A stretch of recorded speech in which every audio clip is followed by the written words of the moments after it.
Lombard, we also have Saumil Mehta, who's joining us once again on the show. Saumil Mehta, Head of Alternate Research at Mirae Asset Sharekhan. Saumil, hi, good afternoon. We're talking about the insurance space right now. All eyes are, of course, going to be on SBI Life, but we're not expecting a very stellar set of numbers, of course, on the back of that GST impact that we've seen on insurance premiums now becoming absolutely zero. So other than that, on the technicals, Saumil, anything that looks good from the insurance pack, or you're seeing some run up in some of these stocks? I think ICICI Lombard, I definitely like ICICI Lombard, but other than that, LIC insurance, that one also looks good. A small triangle pattern is being forming above the 200 daily moving average, and I'll be expecting this triangle to break on the upside. So I'm positive on this stock, but I'll be waiting for a breakout above 907 levels. Once we break out about 907 levels, the next target for this stock would be around 935, and the next level would be 980. So these are the two levels I'm looking for, but I'll wait for a breakout about 907. But my topic would be ICICI Lombard. Pieces which will move over the next week or so. One will be the global geopolitical chessboard, which is unfolding at Malaysia, and this is now more of a macro question. And the second piece, of course, is on rates and inflation, both on US rates as well as inflation. What's the outlook like, and what do you believe the reaction on global as well as specifically Indian markets will likely be of all of this? Is that for me? Yes, please, Ajay. Yes. So, US CPI expected at about 0.3% month on month on the headline, 0.4% core, and annualized numbers around 3.1%. Again, the numbers are delayed from October 15th was the date as per the BLS calendar when these numbers should have come out. So 24th day of the US shutdown means that we don't have any other data but this one, and this will be the last major data release before the Fed meeting of next week. More or less, it's a given that the Fed cuts based on the slowdown in the labor market. They will tend to overlook the inflation staying at that 3.1% handle. The second thing the market will watch out for is that what is the tariff inflationary impact flowing through. So far, it's not been passed on so much to the consumers, and the oil price falling has masked a lot of the price action.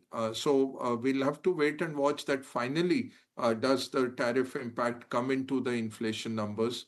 Those will be the two things. One, does the number beat this market estimate of 3.1? Is it higher? Is it lower? Markets will move on that quite strongly because this is the only data point. And second will be any tariff impact that's visible.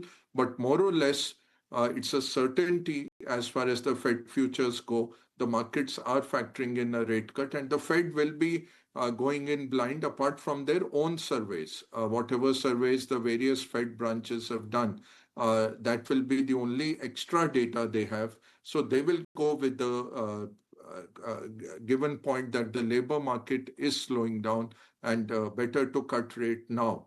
And then we'll watch by December once the government is opened and clearer data is there with them.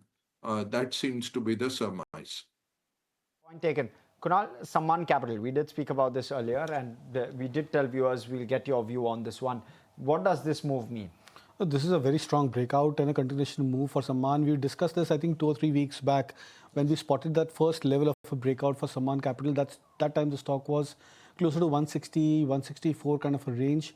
Right now, we are looking at the stock hitting 187, 188 or north of that. So that's a very strong up move the stock has shown in the last 2 weeks.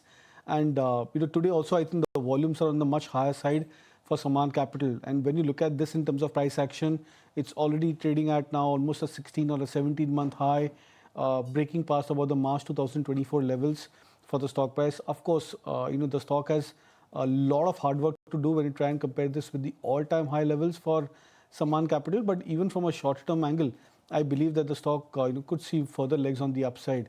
I would place target ranges closer to 196 to 200 for the stock with the very near term. Okay, so that's on Saman Capital. And the stock that Kunal was bullish in the morning was Vodafone Idea.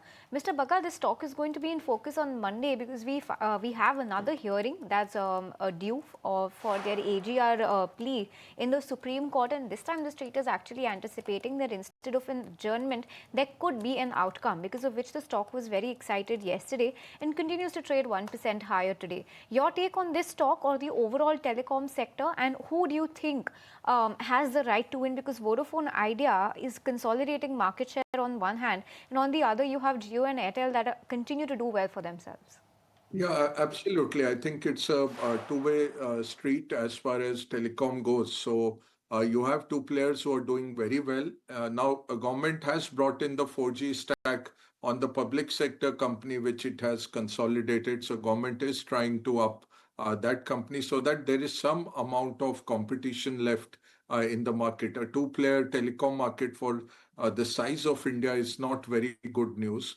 Overall, I think what has been shown is players that have taken early measures, like Bharti, for example, they actually raised money. They sold some stakes and raised money, and they were able to increase prices as well. So those have done much better. These very highly indebted ones, I would be careful of. Again, there is some noise that some Indian player might be stepping in. The government might give a memo to the Supreme Court that we are okay, given that the government is a big shareholder, we are okay with letting some of the dues go away. So all those we'll have to wait and watch. Again, Bihar elections time, frankly, I don't think the government will look for a judgment on Monday. Maybe they will try to postpone it by a month. But again, this Chief Justice retires on 23rd November. So various factors going in, not a very easy solution, very highly indebted company. Again, no buy or sell. I'm just telling about the sector. But I would be wary. I think always what has worked is go with the champions in a sector rather than look for turnaround stories. There are special situation funds and masters who are special situation masters who get it right. But for the rest of us, it's better to stay with the champions in the sector rather than look for turnaround stories. So that's the take coming in on the telecom space, and continue to be with the champions. In fact, that is the take that we've heard from a lot of our market guests when it comes to the internet stocks as well. The platform companies, the likes of Zomato, Swiggy, and the verdict over there is also to continue to be with Zomato. So that's just a correlation that came to my mind. But yes, let's shift focus to SBI Life. Q2 numbers are out. Net profit has seen a 6.5% drop at 495 crores compared to 529 crores. That's the only metric we have as of now. Of course, we're awaiting the margin figure, the VNB, the APE. All of these are going to be important metrics to watch out for. The initial reaction, we did see a drop in the stock of about 1%, but seems to be recovering from there. It's just 0.5% lower right now. So that's the first tick of number that we're seeing coming in on SBI Life. Only the net profit number is out as of now. But Harsh, what do you think could happen to the stock, given that we've been talking about this entire GST angle on life insurance premiums? Now that's gone down to zero. Any major impact right now, or could that be seen in the next quarter? No, likely the next quarter, because it's just been 8 days this quarter, or rather maybe for life insurance companies, maybe it was half a month of the quarter where GST rates had come off. So clearly out of the last 1.5 months, which was a washout, only half a month was where any sales would likely have been garnered. So it would be a soft quarter. But a low single digit growth is what we're expecting on APE, which is annualized premium equivalent. And of course, we'll have our eye on the margin number, which is expected to be around 27.2%. The net premium income number, obviously on your screen, 23% growth on that count. So we'll wait and watch. We'll still await the press release for that margin number. But let's talk a little bit also about earnings, because plenty of them anticipated. There's also Dr. Reddy's Labs all set to declare its numbers. And while the top line and bottom line are expected to see gains on a YOY basis, margins are seen to decline a wee bit. Srishti here with all of the expectations.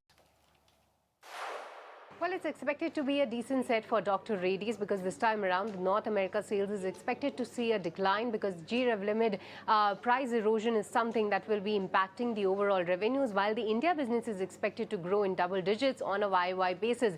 The Russia business is expected to be flat, and all these factors will be weighing in on the overall financials. Firstly, let's talk about revenue. That is expected at 8,703 crores this time around, and this will be a jump of 9% on a YY basis.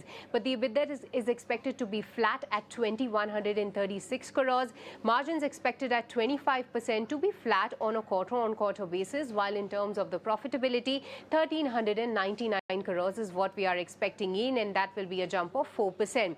Now, in terms of the G-Rev limit, that is one of the key contributors in Dr. Reddy's numbers. That has come under higher price erosion, which means that the margins of this particular product are now lower than the previous years. The Russia business is expected to be flat due to the local business challenges.